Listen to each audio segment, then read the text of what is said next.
Children continue to suffer as a result of child neglect as well as child trafficking following the COVID-19 lockdown and its related effects.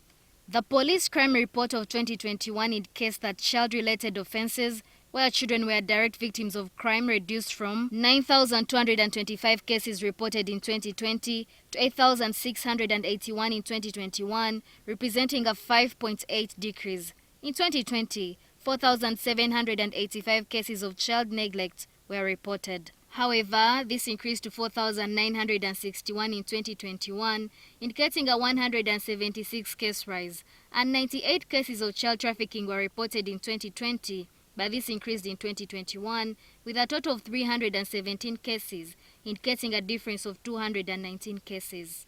Other child-related crimes such as child stealing and torture are still being reported in significant numbers, though there has been an overall reduction.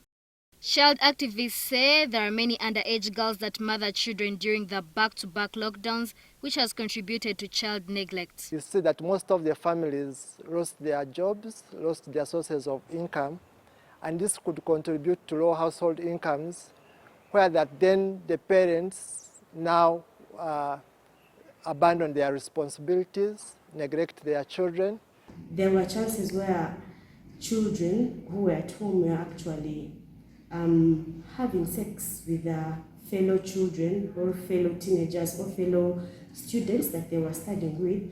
So if you go back and look at research, or if you go back and look at the statistics, it actually shows that some of the perpetrators were fellow students. Districts that are leading in child neglect cases are Chotera, Kiriandongo, Hoima, among others. Child activists and defenders say an increase in these cases will affect the mental health and productivity of these children. Because if we are to have a productive country, we need to invest a lot in the children, and we need to make sure that children stay in school and complete school.